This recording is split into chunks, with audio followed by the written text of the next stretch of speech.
Brainfeed magazine invites schools for ET TechX from December 5th to 7th at Hi-Techs, Hyderabad.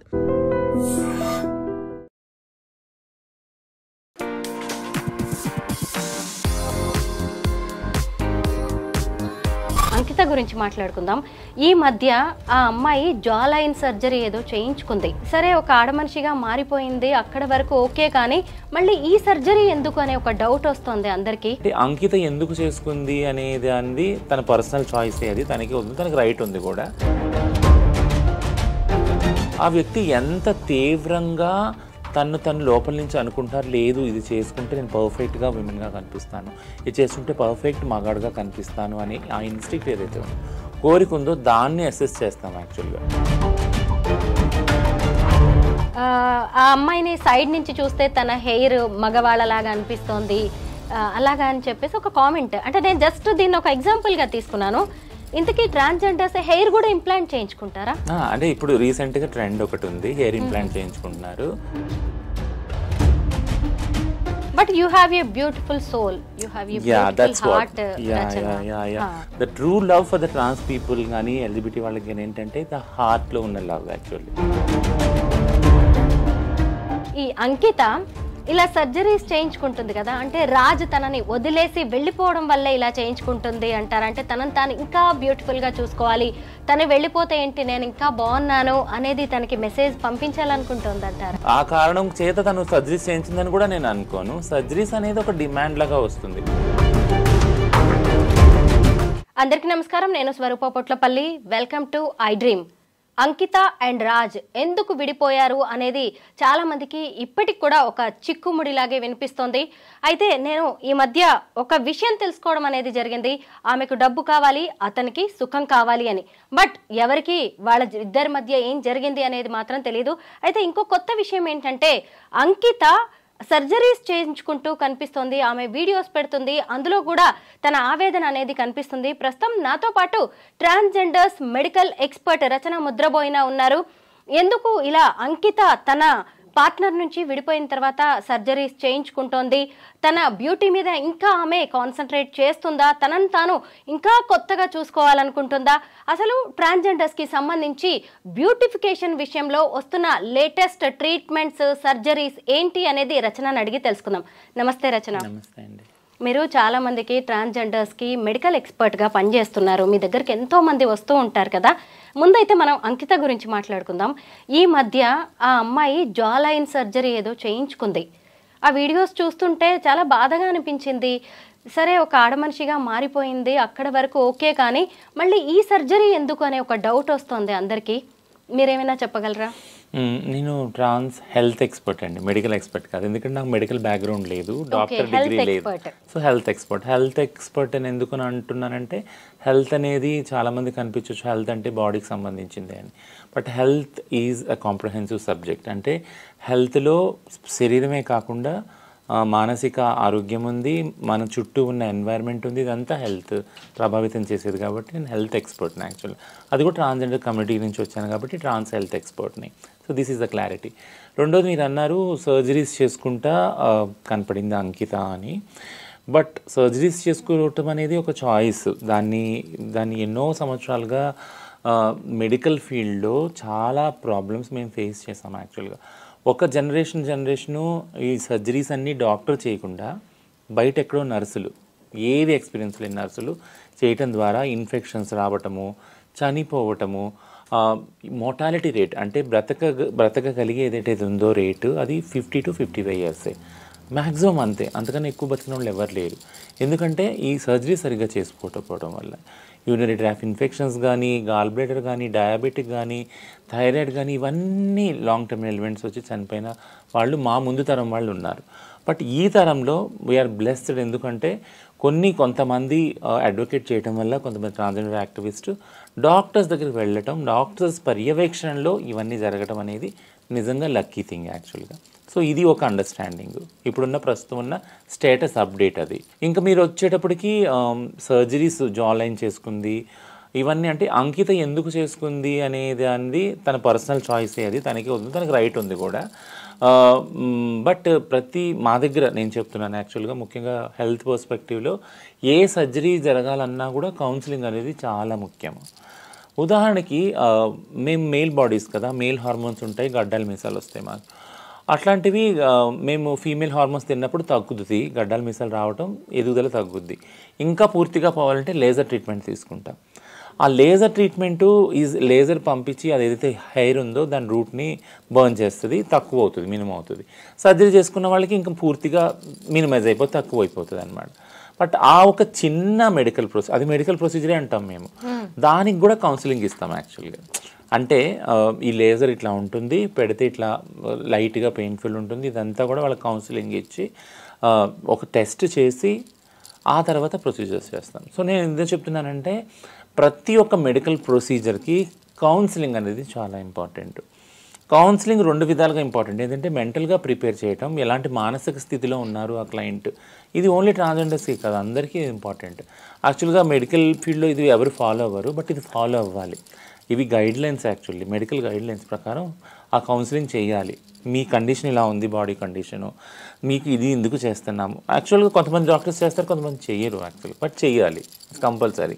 So transgender విషయానికి వచ్చేసి ఇదైతే beautification చేసుకుంటున్నారో చాలా surgeries మీరు అన్నట్టు నిజం. బ్యూటిఫికేషన్ సంబంధించి ఏదైతే విమెన్కి అవైలబుల్ ఉన్నాయో ఆ సర్జరీస్ అన్నీ మహిళకి అవైలబుల్ ఉన్నాయి. ట్రాన్స్ మెన్కి కొన్ని సర్జరీలే ఉన్నాయి, కొన్ని మన దగ్గర అవైలబుల్ ఉన్నాయి, కొన్ని లేవు, ఫారెన్లోనే అవైలబుల్ ఉన్నాయి అన్నమాట. సో మహిళలకు సంబంధించిన బ్యూటిఫికేషన్ అంటే ఫేస్ మొదలుకొని, హెయిర్ మొదలుకొని, కింద బొటన వేలు వరకు కూడా, ఆపాద మస్తకం కూడా సర్జరీస్ ద్వారా చేంజ్ చేసుకోవచ్చు, అంటే రిక్వైర్మెంట్ ప్రకారం, నీడ్ ప్రకారం. బట్ కానీ మేము ఈ ట్రాన్స్ హెల్త్లో ఏం సజెస్ట్ చేస్తామంటే సర్జరీస్ ఎప్పుడైతే ఎక్కువ సర్జరీస్ చేసుకుంటామో that will impact our health. ఎన్నిసార్లు మీరు సర్జరీ చేసుకుంటారో అన్నిసార్లు అనెస్థీషియా వెళ్తుంది మీ బాడీలోకి కదా. సో అనెస్థీషియా అనేది ఒక మత్తు. ఆ మత్తులోంచి ఒకసారి మత్తు ఇచ్చినప్పుడు బాడీకి ఆ మత్తులోంచి బయటికి రావాలంటే, బాడీ ఆ షాక్లోంచి తేరుకోవాలంటే it takes lot of time. ఆ రిలీఫ్ కావాలి, బయటికి రావాలి ప్రపంచంలో అంతా, అంటే బాడీకి అదొక పెద్ద టాస్క్ ఇచ్చాం మనం అనమాట. సో మీరు ఎన్ని సర్జరీస్ చేసుకుంటారో అంత అనెస్థీషియా మీ దగ్గరలోకి వెళ్తుందో that will minimise your capacity of body అనమాట. సో ఇది మెడికల్గా ప్రూవ్ చేయబడింది యాక్చువల్గా. సో ఇది ఒకటి ఉంటుంది, జాగ్రత్తగా ఉండండి. మినిమైజ్ చేసుకోండి, సర్జరీస్ చేసుకునేది బాడీ మీద మినిమైజ్ చేసుకోండి. అది చెప్పేటప్పుడు మేము ముఖ్యంగా ట్రాన్స్ హెల్త్లో ఎవరైతే క్లయింట్ వస్తారో ఒక అసెస్మెంట్ చేస్తాం అనమాట, జెండర్ డిస్ఫోరియా అసెస్మెంట్ అంటారు. అంటే ఈ వ్యక్తికి ఎంత సర్జరీ ద్వారా చేంజ్ చేసుకోవాలనే ఇన్స్టింక్ట్స్ ఉన్నాయి, కోరికలు ఉన్నాయనే దాన్ని ఫస్ట్ గమనిస్తాం. అందుకని ఏ సర్జరీ కూడా స్టార్ట్ అయిన ముందు 2 సైకాలజిస్టులు, క్లినికల్ సైకాలజిస్టులు సర్టిఫికేట్స్ కంపల్సరీ తీసుకుంటాం మెడికల్ ప్రొసీజర్స్ ఫాలో అయినప్పుడు. వాళ్ళు అసెస్ చేసినప్పుడు మెడికల్ ప్రొసీజర్స్ స్టేట్మెంట్ ఇచ్చినప్పుడు, సర్టిఫికేట్ ఇచ్చినప్పుడు మేము స్టార్ట్ చేస్తాం, హార్మోన్స్ కానీ ఏదన్నా కానీ. సో ఈ మధ్యలో ఒకవేళ వచ్చి మేము జా చేసుకోవాలి, ముక్కు చేసుకోవాలి, లిప్స్ చేసుకోవాలి, బొటాక్స్ తీసుకోవాలి, హిప్స్ కానీ, సిలికాన్ ఇంప్లాంట్స్, బ్రెస్ట్ కానీ, వెజైనా షేప్ కానీ, ఇవన్నీ చాలా ఉన్నాయి సర్జరీస్. ఆల్మోస్ట్ ఆల్ ఒక 100 పైనే ఉన్నాయి సర్జరీస్ యాక్చువల్గా. ఓకేనా, నిజం బ్యూటిఫికేషన్ కోసం. బట్ ఇవన్నీ అవైలబుల్ ఉన్నాయి and we want promote it actually. నేనైతే పర్సనల్గా అది సో ఆ పాయింట్కే వస్తున్నాను. అవసరమా అంటే ఆ వ్యక్తి యొక్క జెండర్ డిస్ఫోరియా మీద డిపెండ్ అయ్యింది. అంటే ఆ వ్యక్తి ఎంత తీవ్రంగా తను లోపల నుంచి అనుకుంటున్నారు, లేదు ఇది చేసుకుంటే నేను పర్ఫెక్ట్గా విమెన్గా కనిపిస్తాను, ఇది చేసుకుంటే పర్ఫెక్ట్ మగాడుగా కనిపిస్తాను అని ఆ ఇన్స్టింక్ట్ ఏదైతే ఉందో, కోరిక ఉందో దాన్ని అసెస్ చేస్తాం యాక్చువల్గా. దాన్ని చూసి నేను అందుకే ప్రతి సర్జరీ ముందు కౌన్సిలింగ్ ఎందుకు అంటామంటే, నీ బాడీ ఈ కండిషన్లో ఉంది, ఇన్ని సర్జరీస్ని తట్టుకోగలదు, ఇలా తట్టుకోగలదు, దీన్ని మించి నువ్వు రిస్క్ తీసుకున్నావంటే నీకు ప్రాణహాని ఉంది. సో అది అనెస్థీషియా పరంగా కావచ్చు, సర్జరీ పరంగా కావచ్చు. ఎందుకంటే బాడీకి కూడా ఒక స్టామినా ఉంటుంది కదా, ఒక ఆప్టిమల్ లెవెల్ ఉంటుంది. ఆ లెవెల్ దాటి దాంతో ప్రయోగాలు చేశామంటే బాడీ సహకరించదు యాక్చువల్గా. సో ఈ రిస్క్ ఉందని చెప్పడానికి కౌన్సిలింగ్ ముఖ్యం అనమాట.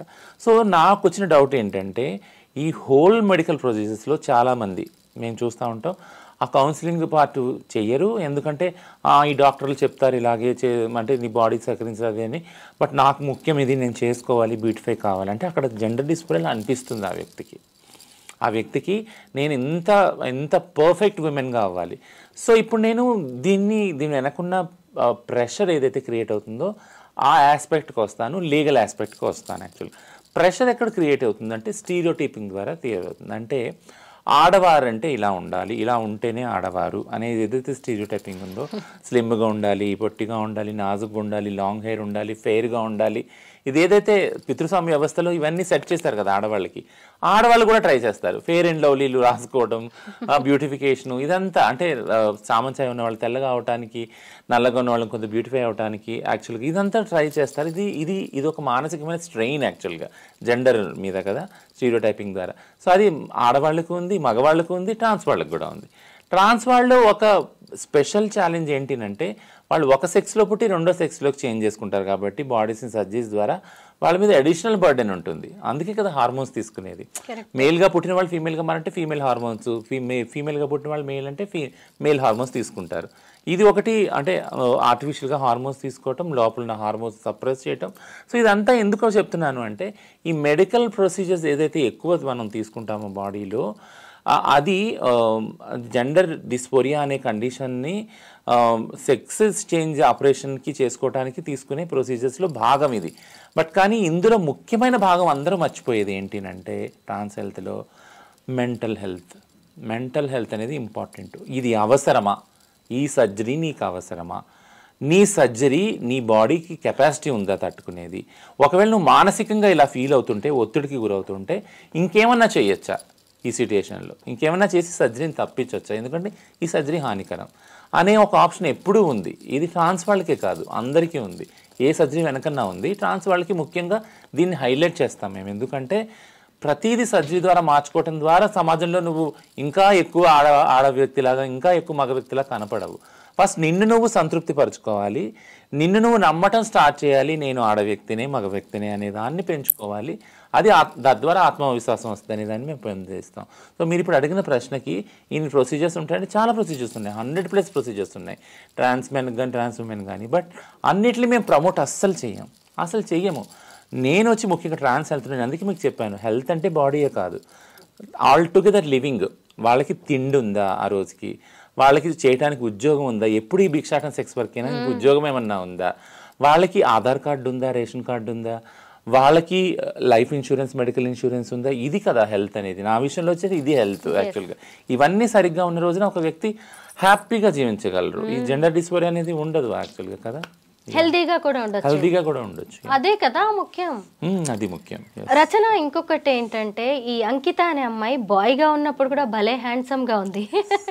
అసలు ఎన్ని సర్జరీస్ తర్వాత ఇలా ఇంత అందమైన బొమ్మలా తయారైందో. ఆ అమ్మాయికి సంబంధించిన ఒక వీడియో కింద కామెంట్ చూశాను. ఆ అమ్మాయిని సైడ్ నుంచి చూస్తే తన హెయిర్ మగవాళ్ళలాగా అనిపిస్తోంది అలాగా అని చెప్పేసి ఒక కామెంట్. అంటే నేను జస్ట్ దీన్ని ఒక ఎగ్జాంపుల్గా తీసుకున్నాను. ఇంతకీ ట్రాన్స్జెండర్స్ హెయిర్ కూడా ఇంప్లాంట్ చేయించుకుంటారా? అంటే ఇప్పుడు రీసెంట్గా ట్రెండ్ ఒకటి ఉంది, హెయిర్ ఇంప్లాంట్ చేయించుకుంటున్నారు. వేరే ఎక్కడైతే గ్రోత్ ఎక్కువ ఉందో అక్కడ నుంచి తీసుకొచ్చి ఆ స్కిన్ ఎక్కడ పెడితే అది పెరుగుతుంది. ఎందుకంటే మామూలుగానే బాల్డ్ హెడ్నెస్ ఇదంతా హార్మోన్స్ ఇంబ్యాలెన్స్ వల్ల వస్తుంది, జెనెటిక్ డిజార్డర్ వల్ల వస్తుంది కాబట్టి అది అవుతుంది. సో అది ఇప్పుడు రీసెంట్గా వచ్చిన ట్రెండ్ ఏంటంటే ఆ హెయిర్ పెరగటానికి చేయించుకుంటున్నారు, పెరుగుతుంది కూడా హెయిర్ అలాగా.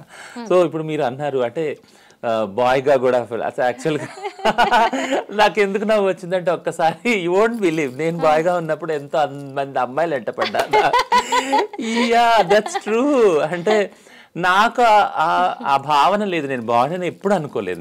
నన్ను మగపిల్లడిగా పెంచినా కూడా నన్ను నేను బాయ్ ఎప్పుడు అనుకోలేదు, అమ్మాయి అనుకున్నాను. అమ్మాయిలతోనే మాట్లాడాను, అమ్మాయిలు పక్కనే కూర్చున్నాను క్లాస్లో కూడా, ఈవెన్ కాలేజ్లో కూడా. బట్ సోకాల్డ్ మగ సమూహం ఏదైతే ఉందో ఎప్పుడు వాళ్ళు ఎప్పుడు నన్ను హెరాస్ టీజ్ చేసేవాళ్ళు ఏంటంటే అదిగో నీ గర్ల్ ఫ్రెండ్ వెళ్తుంది, వాళ్ళ అమ్మాయి నీ గర్ల్ ఫ్రెండ్ అంటే దట్స్ ఓకే. అంటే వీళ్ళు ఇలా అంటోళ్ళు అని నాకు తెలుసు కాబట్టి ఇగ్నోర్ చేసేదాన్ని. వాళ్ళు కూడా సీరియస్గా తీసుకునే వాళ్ళు, నేను కూడా చేసేది. ఇవన్నీ ఒక పక్కన ఉంటే కొంతమంది అమ్మాయిలు ఎక్కడ లవ్ లెటర్ తీసుకొని వచ్చేసినప్పుడు నేను ఓ వా ఇది కదా అసలు నిజంగా అంటే నీలో నా హక్కు అంటే నీకు ఎట్టి యాంగిల్లో కూడా ఆ అమ్మాయి కనపడలేదు అనమాట, అమ్మాయి మనసు నీకు కనపడలేదు అనమాట అనేసి ఒక పెద్ద క్వశ్చన్ మార్క్ వాళ్ళకి వేసాను. థింగ్ ఏంటంటే yeah so called handsome men ఏదైతే ఉన్నారో అంటే ఇది నేను మళ్ళీ ఇది ప్రమాణంగా చెప్పట్లా, స్టాండర్డ్గా చెప్పట్లా. వాళ్ళు ట్రాన్సిషన్ అయినప్పుడు ఖచ్చితంగా బ్యూటిఫుల్ విమెన్గానే అవుతారు వాళ్ళు. అంటే బ్యూటిఫుల్ విమెన్ మనం చూసాము అంటే వాళ్ళు ఖచ్చితంగా హ్యాండ్సమ్ మ్యాన్ లాగా, ట్రాన్స్ వాళ్ళు నేను చెప్పేది. అలాగే హ్యాండ్సమ్ మ్యాన్, ట్రాన్స్ మ్యాన్ ఉన్నాడు అంటే వాళ్ళు ఉమెన్గా కూడా బ్యూటిఫుల్గానే ఉంటారు. అంటే సో కాల్డ్ స్టీరియోటైపింగ్ బ్యూటీ అనేది ఇద్దరిది. బట్ నాకు తెలిసి బ్యూటీ అనేది మనసుకు సంబంధించిన విషయం. సో నా పార్ట్నర్ ఎవరైతే ఉన్నారో, అంటే నా హస్బెండ్ ఎవరైతే ఉన్నారో నాకన్నా హ్యాండ్సమే ఉంటారు. బట్ నాకు వింత అనిపిస్తుంది ఏంటంటే ఈయన ఎలా నన్ను ప్రేమించాడు అసలు అనేది. సో నన్ను నేను ఎప్పుడు బ్యూటీగా ఉన్నానని ఎప్పుడు అనుకోను, ఏ డిమార్క్లో కూడా, ఏ యాంగిల్లో కూడా.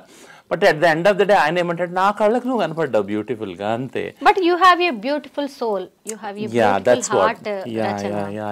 So at the end of the day ఆయన అంటాడు అనమాట, you have a beautiful heart and I connect that with my mother. Actually నీ దగ్గర ఉన్న మదర్లీ లవ్ ఏదైతే ఉందో, యూ వోంట్ బిలీవ్, ఆయన నా దగ్గరకు రాగానే he will go to sleep. అంటే నేను చాలాసార్లు అడిగాను, ఇక్కడ ఒళ్ళు పడుకొని తలపెట్టి పడుకున్నప్పుడు చాలాసార్లు నేను డిస్టర్బ్ చేయను అనమాట తను. అంటే ఎందుకు ఇలా అంటే ఆ మదర్లీ ఫీలింగ్, ఆ హోమ్లీ ఫీలింగ్, ఆ పీస్ఫుల్నెస్ నీ దగ్గర ఉంది అని.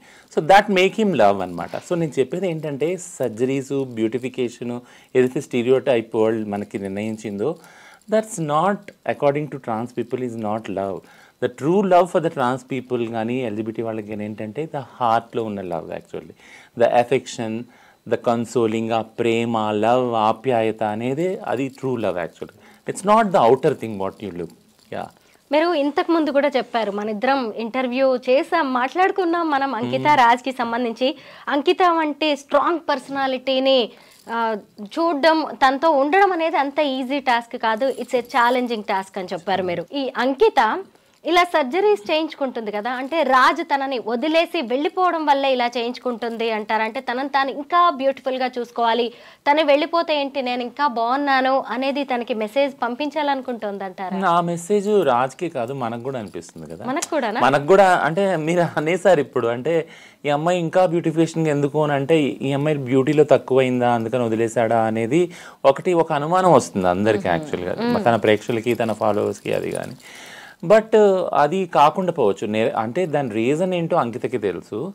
బట్ తన అందంగా లేదనేది మాత్రం రాజు వదిలేసాడనైతే నేను అనుకోను. They are beautiful couple and they are beautiful people also and souls also. Mainly మీరు అన్నట్టు they both are beautiful souls యాక్చువల్గా. సో ఆ కారణంగా వదిలేసాడనేది నేను అనుకోను. ఆ కారణం చేత తను సర్జరీస్ చేయించిందని కూడా నేను అనుకోను. సర్జరీస్ అనేది ఒక డిమాండ్ లాగా వస్తుంది. సో ఒక స్పెషల్ సిట్యుయేషన్ నేను ఏం చెప్తాను అంటే, ట్రాన్స్ వ్యక్తుల విషయంలో సమాజానికి ఒకటి అర్థం చేసుకోవాల్సింది ఏంటంటే, ఎప్పుడైతే వివక్షత ట్రాన్స్ పనులు చేస్తారో లేదా రిజెక్ట్ చేస్తారు, నువ్వు కాదు, నువ్వు పనికి రావు, నువ్వు లేవు అనేది ఏదైతే రిజెక్షన్ వస్తుందో, రిజెక్షన్ వచ్చినప్పుడు అది జెండర్ డిస్ఫోరియాని ఇంకా ఎక్కువ చేస్తుంది. ఎలా ఎక్కువ చేస్తుంది ఏంటంటే, అన్నీ ఆలోచిస్తాం మామూలుగా. అంటే రిజెక్షన్ అనేది ఆడవాళ్ళకి మగవాళ్ళకి అందరికీ ఉంటుంది కదా. అందరూ ప్రేమలో ప్రేమిస్తారు, లేకపోతే విడిగా ఉండాలని నిర్ణయించుకుంటారు, విడిపోతారు, భార్యాభర్తలు కూడా విడిపోతారు. అప్పుడు అది రిజెక్షన్ యాక్చువల్గా. ఎలాంటి రిలేషన్షిప్లో, ఫ్రెండ్షిప్లో కూడా రిజెక్షన్ ఉంటుంది, అవుతుంది. బట్ రిజెక్షన్లో వచ్చే ఒక ఇన్ఫ్లుయెన్స్ ఏంటంటే, ఎందుకు రిజెక్ట్ చేశారు అన్నది కొన్ని రీజనింగ్ చేసుకుంటాం లోపల. ఆ రీజనింగ్లో నేనేమైనా తక్కువ ఉన్నానా తనకన్నా, తన ఎక్స్పెక్టేషన్స్ మీట్ అవ్వలేదా నేను అనేది కూడా హిట్ అవుతుంది. బట్ ట్రాన్స్ వాళ్ళల్లో ఒకటి హిట్ అయ్యేది ఏంటి అంటే, నేను బ్యూటీగా లేనా, నేను అమ్మాయిలా లేనా, ఒకళ్ళు ట్రాన్స్ మహిళలు అయితే నేను అబ్బాయిలా లేనా, ఇదేమన్నా కొరత అనేది ఉండొచ్చు. అది అందరికీ ఉంటుందని నేను అనుకోను. ఎందుకంటే నేను నా ఫస్ట్ ఏదైతే లవ్ ఉందో, everyone will miss their first love, I also miss my first love. అప్పుడు నాకు డిస్ఫోరియా ఎప్పుడు కూడా పర్సనల్ లెవెల్లో లేదు. అందుకే నేను చాలా ఇంటర్వ్యూస్లో చెప్పాను, సోషల్ లెవెల్లో ఉంది కానీ పర్సనల్ లెవెల్లో లేదు. అంటే నేను తక్కువ ఆడదాన్ని అనే భావన ఎప్పుడు నన్ను హిట్ చేయలేదు. సో అందుకని సర్జరీస్ అనేదానివి అవసరం పడలేదు నాకు ఎక్కువ మ్యాక్సిమం. మీరు అన్న బ్యూటిఫుల్ సోల్ అన్నప్పుడు దాన్ని నేను హైలైట్ చేసుకున్నా, దాన్ని ఎన్హాన్స్ చేస్తాను. ఇప్పుడు స్ట్రాంగ్ విమెన్ టు దాన్ని ఎన్హాన్స్ చేసుకుని I exhibit that and executed that actually in the society. So that make me to feel that I'm complete women and beautiful women at the end of the day కదా.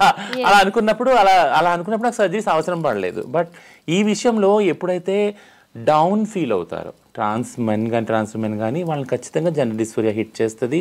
నేను తక్కువ ఉమెన్నా మెన్నా. But ఈ అమ్మాయి విషయం ఈ అమ్మాయి చెప్పేంతవరకు మనకు తెలీదు. అది కారణం అని నేను అనను. బట్ మామూలుగానే ట్రాన్స్జెండర్ వాళ్ళకి నేను చెప్తున్నానంటే అది మీరు తక్కువ మహిళనా తక్కువ పురుషుడా అనేది మాత్రం ఆ క్లేశం, ఆ స్పర్ధ అయితే ఖచ్చితంగా వస్తుంది ట్రాన్స్జెండర్ వ్యక్తుల విషయంలో నేను చెప్తున్నాను అనమాట. అంకితా రాజ్ కపుల్కి సంబంధించి నాకు ఒక ఇన్ఫర్మేషన్ ఉంది. ఆమెకి డబ్బు కావాలి, అతనికి సుఖం కావాలి అని. నేను ఆ అమ్మాయిని గమనిస్తున్నంత వరకు, అంటే జస్ట్ ఇంటర్వ్యూస్ చూడడమే, నాకేం పర్సనల్గా తెలియదు, కానీ అయితే తను చాలా కష్టపడింది. దాదాపు ₹1,00,00,000 పైగా ఖర్చు పెట్టి వాళ్ళ అమ్మకి ఇల్లు కట్టింది. సొంత ఊళ్ళో తనకంటూ ఒక ఇమేజ్ని పెంచుకుంది. చిట్టీలు వేసుకొని డబ్బులు దాచుకున్నాననే మాట చెప్పింది. అంటే దాన్ని బట్టి మనకు అర్థమవుతుంది తను ఎంత జాగ్రత్త పరురాలో. డబ్బులు కావాలి అని మరి ఎందుకు వచ్చిందో నాకు అది తెలియదు. ఇటు చూస్తే అతనికి సుఖం కావాలి. అంకితారాజ్తో తక్కువైన సుఖం ఏంటి మనకి తెలియదు. అది మాత్రం అంటే ఆమెతో ఇలా ఉంటుంది మ్యారిటల్ లైఫ్ అని అతనికి తెలుసు కదా. అయినా సరే ఎందుకు వీళ్ళిద్దరి మధ్య ఇలాంటి రీజన్స్ అనేవి బయటకు వచ్చాయి విడిపోవడానికి? అంటే ఇది సమాజం సృష్టించింది, వాళ్ళు అన్నది కాదు. ప్లీజ్ నేను అది మళ్ళీ ఏంటంటే ఎక్కడ వాళ్ళు అంకిత చెప్పలేదు, రాజ్ కూడా చెప్పలేదు. యాక్చువల్గా నేను అంటే ఇది 2వ 3వ ఇంటర్వ్యూ అంకిత రాజ్ గురించి చాలామంది అన్న నువ్వు ఎందుకు ఇస్తున్నావు అని. నేను రావటం కూడా ఏంటంటే వాళ్ళు పర్సనల్ స్పేస్ని మీడియా ఆక్యుపై చేస్తూ ఉంటే ఖచ్చితంగా ఈ చుట్టూ కొన్ని ఊహాగానాలు, కొన్ని స్టీరియో టైపింగ్స్కి డెవలప్ అవుతాయి. మనకి ఇంతకుముందు వచ్చిన వీడియో రెస్పాన్స్ని నేను బేస్ చేసుకుని అంటున్నాను ఏంటంటే దీని చుట్టూ ఒక హెల్తీ డైలాగ్ సృష్టించడం మన responsibility. Being a host you కానీ, బీయింగ్ ఎ ట్రాన్స్జెండర్ రిప్రజెంటేటివ్ నేను కానీ, ఆ బాధ్యత మన మీద ఉంది. ఆ నెగిటివ్ స్టీరియో టైపింగ్ని ఆపాలి మనం ఫస్ట్ ఆఫ్ ఆల్. అది మనం చేస్తున్న ప్రయత్నం. Very good. ఎందుకంటానంటే అతడికి సుఖం కావాలనేది తను ఎప్పుడు అనలేదు. నేను సుఖపడలేదు అంకితతో ఎప్పుడు అనలేదు. అదే ఎప్పుడు అనలేదు. ఆమెకు డబ్బు కావాలని, ఆమె డబ్బు అంటే ఆమె సంపాదించింది చూపించుకుంది. యాక్చువల్గా అంతకన్నా ఎక్కువ సంపాదించిన వాళ్ళు ఉన్నారు, సంపాదించలేని వాళ్ళు కూడా ఉన్నారు. బట్ ఆమెకున్నది పర్సనల్ లైఫ్ పబ్లిక్గా సోషల్గా చూపించుకుంది. Very good. అంటే నేనేమంటానంటే అది 1 కోటి కానీ 2 కోట్లు కానీ ఆడవాళ్ళకి ఏదైతే మగవాళ్ళకి ఉందో వెసులుబాటు సంపాదించేది కానీ హక్కు కానీ అది ట్రాన్స్ వాళ్ళకి కూడా ఉండాలి. And if she has and well good, very good. యాక్చువల్గా నన్ను అడిగితే అది పబ్లిక్గా చూపించింది, that's also very good actually. But ఈ అబ్బాయికి సుఖం లేదు, ఈ అమ్మాయికి డబ్బు ఇంకా కావాలి అని దాంట్లో అదేదైతే జనరలైజేషన్ ఉందో, జడ్జిమెంట్ ఉందో, I will never buy it. Like నన్ను దాన్ని ఒప్పుకోను. ఆ అమ్మాయి ఇంకా డబ్బు సంపాదించాలనుకుంటే she's well and good, she can go and she can earn money and I'm so happy for her. ఆమె సంపాదించేది నేను చాలా హ్యాపీగా ఉన్నాను, ప్రౌడ్గా ఫీల్ అవుతున్నాను. Let her do that. And ఈ అబ్బాయి సుఖం లేదు అన్నదని I don't feel that. Like ఆ అబ్బాయి ఎప్పుడు చెప్పలేదే. ఆ అబ్బాయి ఇంకా అబ్బాయి చేసిన వీడియోలో ఒకటే అన్నాడు, దేర్ ఆర్ ఛాన్సెస్ లైక్ ఫ్యూచర్లో ఉందేమో అని కదా. కాబట్టి ఐ డోంట్ నో, లైక్ నేను అది జడ్జిమెంట్గా తీసుకోవట్లేదు. ఆ అబ్బాయి ఇది ఎండ్ చేశాడు ఆ అబ్బాయి తరఫు నుంచి అని. ఆ అబ్బాయి హోప్ కూడా వదిలిపెట్టాడు. యాక్చువల్గా అంకిత రీజనింగ్ చెప్పి మేము విడిగా ఉండాలనుంది, వీడియో చేసింది, పెట్టేసింది. బట్ ఆ అబ్బాయి హోప్ కూడా చూపించాడు. సో థింగ్ ఏంటంటే ప్రతి ఒక్క ట్రాన్స్జెండర్ సిస్ మేల్ రిలేషన్షిప్లో సమాజం చూసి సెక్సే ఉండదు. I won't below. చిన్న ఎగ్జాంపుల్, వెరీ బ్యాడ్ ఎగ్జాంపుల్. నిన్న రాత్రి నేను ఊబర్ బైక్ బుక్ చేశాను. చాలా యంగ్ ఫెలో, వాడు వచ్చాడు, చూశాడు, వెళ్ళిపోయాడు. వాడికి తెలుసు అనుకుంటా ఆల్రెడీ నన్ను. టకటక మెసేజ్ పెట్టి మీ ఫోన్ నెంబర్ ఇవ్వండి నేను కాల్ చేస్తానంటే ఫోన్ నెంబర్ ఇచ్చాను. వాడికి నన్ను చూడలేదు అనుకున్నాను నేను. ఫోన్ చేసి వాడు అంటాడు, అంటే నేను మిమ్మల్ని వదిలిపెట్టేస్తాను, నాకు డబ్బు వద్దు, చలిగా ఉంది అని అన్నాడు. అంటే డబ్బు వద్దు, చలిగా ఉంది అంటే ఏంటి నీ ఉద్దేశం అన్నాను నేను. ఏంటి నీ ఉద్దేశం అంటే మీరు అర్థం చేసుకోగలరా అంటే ఓహో అర్థం చేసుకుంటున్నాను సరే అనేసి కాల్ కట్ చేసి స్క్రీన్ షాట్ తీసి ర్యాపిడో వాళ్ళకి నేను కంప్లైంట్ చేశాను. ఏంటంటే ద మూమెంట్ ట్రాన్స్జెండర్ వాళ్ళని చూసినప్పుడు ఈజ్ ఈక్వల్ టు సెక్స్. అంటే వీళ్ళు సెక్స్కి అవైలబుల్గా ఉంటారు, ఎలాంటి పాయింట్ ఆఫ్ టైంలో కూడా వీరు ఓకే అనేస్తారనే ఒక పర్సెప్షన్ ఏదైతే ఉందో అది స్టీరియోటైప్, దారుణమైన దుర్మార్గమైన ఆలోచన సమాజం. సో మాకంటూ చాయిస్ ఉండదా? మాకంటూ ఎథిక్స్ ఉండవా? మాకంటూ బెడ్రూమ్ ప్రైవసీ ఉండదా? అంటే కనపడిన ప్రతి ఒక్క టామ్, డిక్ అండ్ హ్యారీ తోటి వెళ్ళిపోతామా మేము? దిస్ ఇస్ నాట్ కదా, దిస్ ఇస్ నాట్ రైట్ కదా, అది కదా, this is not right perception actually. మేము మనుషులమే, మాకు ఒక చాయిస్ ఉంటుంది, మాకు ఒక ఎథిక్స్ ఉంటుంది, మాకు ఒక కల్చర్ ఉంటుంది, ఇవన్నీ ఉంటాయి కదా. సో అట్లా అనుకోవడం ఎంత తప్పు అది అనేది. అంటే కేవలం సుఖం కోసమే వచ్చాడా రాజు అంకిత్ దగ్గర? కాదు, అయ్యి ఉండొచ్చు కదా, అయ్యి ఉండదు కదా, దానికోసం వచ్చాడని ఎందుకు అనుకుంటున్నారు అసలు? యాక్చువల్గా నేను ఎప్పుడైతే చెప్పాను, నా పార్ట్నర్ ఎగ్జాంపులే చెప్పాను నేను, there is some sort of peace, love, affection, వాళ్ళు వాళ్ళ లైఫ్లో ఏదైతే ట్రామా ఉందో తల్లిదండ్రుల్లో కానీ ఫ్యామిలీలో కానీ అన్న తమ్ముళ్ళు అక్క చెల్లెలతో అక్కడ దొరకని దాన్ని ఇక్కడ వెతుక్కుంటారు.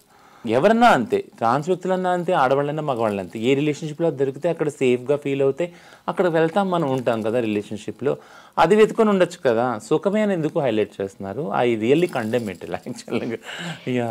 ఒక కపుల్ సెపరేట్ అయితే ఎందుకు మీరు ఇంత డిబేట్ చేస్తున్నారు, ఎందుకు ఇంత డిస్కస్ చేస్తున్నారు అని కొంతమంది అనుకోవచ్చు. కానీ ఒకప్పుడు ఈ రాజ్ అనే వ్యక్తి మీ ట్రాన్స్ కమ్యూనిటీకి కూడా అంకిత కూడా కావచ్చు, వీళ్ళు రోల్ మోడల్స్ లా నిలబడ్డారు. ఓ సొసైటీలో ఇంత చేంజ్ వస్తుందా అనిపించింది. ఇప్పుడు వీళ్ళు విడిపోవడాన్ని కూడా ఎవరు విడ్డూరంగా చూడాల్సిందే లేదు, ఇదేదో జరగకూడనిది కూడా కాదు. అయితే ఆ అమ్మాయి 1 minute ఒక షార్ట్ వీడియో పెట్టింది అంకిత. అందులో ఎంత మంచిగా అనిపించిందంటే ఆమె జీవితాన్ని ఎంత పాజిటివ్గా చూస్తుందో అనిపించింది. మీరందరూ నా పర్సనల్ లైఫ్ గురించి అడుగుతున్నారు, ఎవరి జీవితాలు వాళ్ళకి ఉంటాయి, మూవ్ ఆన్ అయిపోవాల్సిందే అని చెప్పేసి తను మంచిగా చెప్పడం అనేది జరిగింది. మీరేమంటారు అంకిత స్టెప్ మీద? మామూలుగా అయితే ఇలాంటివి జరుగుతూనే ఉంటాయి మీ జీవితాల్లో, జరుగుతాయి. And she is a very bold soul. and my total blessings and also praises for her. Ankita, go for Ankita. ఎందుకంటే ఈ జర్నీలో అంకితనే నేను చాలా మటుకు వెనకేసుకొస్తాను, ప్రేజ్ చేస్తాను. ఎందుకంటే రాజ్కి it can be stereotyping routine లైఫ్లో వెళ్ళిపోగలుగుతాను, he can go disappear kada. Yes. But Ankita, being a trans person, will always be visible in the society, and she has to meet the expectations from the society kada. So కపుల్గా ఏదైతే expectations ఉన్నాయో అక్కడ కూడా చాలా try చేసి ఉంటుంది ఆ అమ్మాయి విత్ హెల్ప్ చేయడానికి. అండ్ ద బ్యూటీ, ఇంతకుముందు వీడియో కూడా నేను చెప్పాను, అండ్ ఆమె చూపించిన ఏదైతే విచక్షణ, సంయమనం, ఏదైతే వర్డ్స్ ఉన్నాయి కదా తెలుగులో, చాలా బ్యూటిఫుల్ వర్డ్స్. అది ప్రాక్టీస్లో పెట్టడం ఎవరికి రాదు, పెట్టాలంటే చాలా గట్స్ ఉండాలి యాక్చువల్గా. అది చూపించిన వ్యక్తి అంకిత యాక్చువల్గా. మీరు అన్నారు ఈ రీసెంట్ వీడియోలో కూడా, అంటే పర్సనల్ లైఫ్ అందరికీ ఉన్నాయి. ఎస్, పర్సనల్ లైఫ్ అందరికీ ఉన్నాయి. అమ్మాయి పబ్లిక్కి వచ్చింది, వాళ్ళిద్దరి లైఫ్ పబ్లిక్లోకి వచ్చింది. పబ్లిక్గానే ఎంతో హుందాగా విడిగా జీవించాలనుకున్న నిర్ణయం తీసుకున్నారు, ఉంటున్నారు. దాన్ని మాటి మాటికి రీవిజిట్ చేసిన వాళ్ళకి వాళ్ళు ఒక మెసేజ్ ఇస్తున్నారు, ఏంటంటే డోంట్ అటాక్ అస్, మీకు కూడా మీ పర్సనల్ లైఫ్ ఉంది కదా. అంటే నేనేమంటానంటే వీలైతే వాళ్ళంత విఘ్నత చూపి రిలేషన్షిప్స్ని అంత హుందాగా మెయింటైన్ చేయండి. విడిగా ఉండాలంటే అదే ప్రొసీజర్ ఫాలో అవ్వండి. Stick to their procedures. Actually will you able to, మీరు ఏదైతే క్రిటిసైజ్ చేస్తున్నారో, మీరు అన్నారు కదా ఆయన వాడుకొని వదిలేశాడు ఆమెని, లేదా ఆమెకి ఇంకా డబ్బు కావాలి, ఇవన్నీ స్టీరియోటైపింగ్ నెగిటివ్ కామెంట్స్ చేసే కన్నా ఆ ప్రొసీజర్స్ ఫాలో అయ్యి ఉండగలరా? అసలు ఒకసారి కంపేర్ చేసుకోండి. మేల్ సిస్ హెటెరోనార్మేటివ్, మేల్ ఫీమేల్ ఎవరైతే ఉన్నారో వాళ్ళు ఉండగలరా? ఇంత విజ్ఞతతోటి ఇంత రెస్పెక్ట్గా ఉండగలరా? బట్ వాళ్ళు ఉన్నారు కదా. We have to praise their decision యాక్చువల్గా. అండ్ అంకితకి కష్టము బోల్డ్ అని ఎందుకు అంటున్నాను అంటే 2-3 విషయాలు. ఒకటి, being a trans person she has to go through gender dysphoria condition. మాటికి అది హిట్ అవుతుంది, నేను ఆడ వ్యక్తిని కాదా, ఎక్కడైనా తక్కువ అవుతుందా అనే ఒక అలర్ట్నెస్ ఉంటుంది. ఇదంతా సర్జరీస్ కూడా చేసుకోవచ్చు, ఇప్పుడు చేసుకుంది అందుకు అని నేను అనను, బట్ అయ్యి ఉండొచ్చు ఒకటి కారణం. రెండోది ఏంటంటే ఫైనాన్షియల్గా, సోషల్గా single trans woman she is. ఆమె ఎలా నిలబడుతుంది కదా, పైగా పబ్లిక్లో ఉంది. పబ్లిక్లో ఉన్నప్పుడు ఖచ్చితంగా ఎక్స్పెక్టేషన్స్ వస్తాయి. మీరు అన్నారు 2 కోట్లు కోటి పెట్టి ఇల్లు కట్టింది అన్నప్పుడు, and public want to see and next time అవుతుంది, ఒక ఎపిసోడ్ లాగా నెక్స్ట్ ఏం చేస్తుంది అంకిత అని అంకిత మీదకి వెళ్ళిపోతుంది ఇప్పుడు కాన్సన్ట్రేషన్ అంతా. Raj can be sideline, ఆయన మరుగైపోతాడు, ఆయన లైఫ్లో పడిపోతాడు. But Ankita will be there in front of us. ఆ ప్రెషర్ ఆమె మీద ఉంటుంది కదా. సో నేను అందుకే అంటాను, సంపాదించింది ఎస్ గుడ్, తను ఎవరు చూస్తారు వయసు అయిపోయాక కదా. వయసునప్పుడు సంపాదించుకుంది, సేవ్ చేసుకుంది, వాళ్ళ మదర్ అండ్ ఫాదర్ని చాలా సేఫ్గా చేసుకుంది. It's very good decision and good habit also కదా. దానికి మనం ప్రైజ్ చేయాలి, లెదర్ దెన్ ఆమెను అటాక్ చేయడం కల్లా వీ ఆల్ షుడ్ ప్రైజ్. నాకు ఆ రచన మళ్ళీ ఈ అంకిత రాజ్ అనే కపుల్ ఎక్కడ రెస్పెక్ట్ఫుల్గా అనిపించారు అంటే, వాళ్ళిద్దరు సెపరేట్ అయిన తర్వాత కూడా ఆ అమ్మాయి ఆ వీడియోలో కూడా చెప్పింది, చాలామంది మీడియా వాళ్ళు నన్ను అడుగుతున్నారు ఇంటర్వ్యూస్ కోసం, నేను ఇవ్వట్లేదు అని.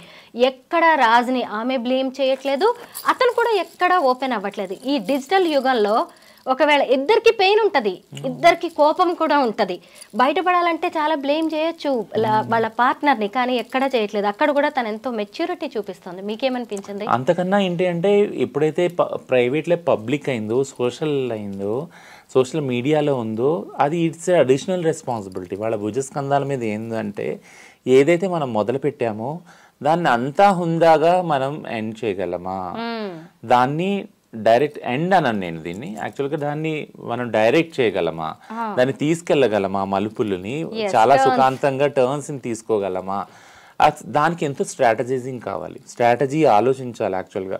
ఎందుకంటే ఇంత పాజిటివ్ హ్యూజ్ రెస్పాన్స్ వచ్చాక అది ఒక్క నైట్లో రివర్స్ అవ్వచ్చు, నెగిటివ్ అవ్వచ్చు, బట్ కానీకుండా ఇద్దరు జాగ్రత్తలు తీసుకున్నారు, which is a very cleverful decision కదా. And it needs strategy also. మాట్లాడుకోవాలి, ఆలోచనలు తీసుకోవాలి, నిర్ణయం తీసుకోవాలి, దానికి ధైర్యం కూడా కావాలి యాక్చువల్గా.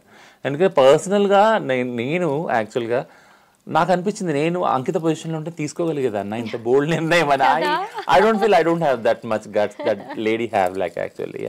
I don't have. Rachana, final గా ఒక క్వశ్చన్, ఒక డౌట్. ఎప్పుడు నేను మిమ్మల్ని డౌట్సే అడుగుతాను, సొసైటీకి వచ్చే డౌట్స్ ఎక్కువగా. ఈ అమ్మాయి ఒక వీడియో పెట్టిందనమాట, తలకాయ కూర చేస్తున్నాను అని చెప్పి, మా కోడలు డింపి అని అన్నది. నేను అక్కడ ఆగిపోయాను. ఎందుకంటే మీ కమ్యూనిటీలో వరుసలు ఉంటాయా అంటే, మిమ్మల్ని చాలా ఫ్యామిలీ కూడా దూరం పెడుతూ ఉంటది కాబట్టి మీ కమ్యూనిటీలో మీరే వరుసలు కలిపేసుకుంటూ ఉంటారా, బంధుత్వాలు కలుపుకుంటూ ఉంటారు? కలుపుకోవాలి కూడా కదా. ఎందుకంటే కమ్యూనిటీ అనే ఒక దానికి సైకాలజీలో ఏమిటంటే, all human beings including animals also all are community beings. అంటే ఒక కమ్యూనిటీగా వాళ్ళు మనగలుగుతారు, సింగిల్గా ఉంటే మనగలలేరు. సో అది మనం జంతువులు స్థాయి నుంచి కూడా అదొక హ్యాబిట్ మనకి. ఇప్పుడు జంతువులు కూడా మీరు చూసారు కదా, పులులు కానీ లేదా సింహాలు కానీ లేదా జీబ్రాలు కానీ, ఇవన్నీ కూడా పిల్లులు కానీ ఇవన్నీ సమూహంగానే ఉంటాయి, కుక్కలు కానీ ఇవన్నీ సమూహంగానే ఉంటాయి. మనం కూడా సోషలైజ్ అయిన ఒక యానిమల్లే. సో సైకాలజీ ప్రకారం మనం యానిమల్సే, బట్ మనము సరిగ్గా సరైన త్రోవలో ఒక మంచిగా దారిలో వెళ్ళాలి అంటే మనం ఒక కమ్యూనిటీ లాగా జీవించాలి, ఒకరికొకరి కోసం జీవించాలి, ఒకరికొకరు హెల్ప్ చేసుకోవాలి.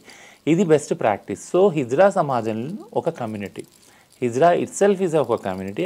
హిజ్రా అనేది ఒక ఐడెంటిటీ, ఒక కమ్యూనిటీ ఐడెంటిటీ అది యాక్చువల్గా. ఆ దానిలో గురువు చేల పరంపర ఉంది. సో గురువు ఒక అత్త పొజిషన్ ఉంది, చేల అనేటప్పటికీ కోడల పొజిషన్ ఉంది అన్నమాట. బట్ కూతురు పొజిషన్లు కూడా చాలా మంది ఉన్నారు. సో అందుకనే డింపి అనేది నా కోడలు, అత్త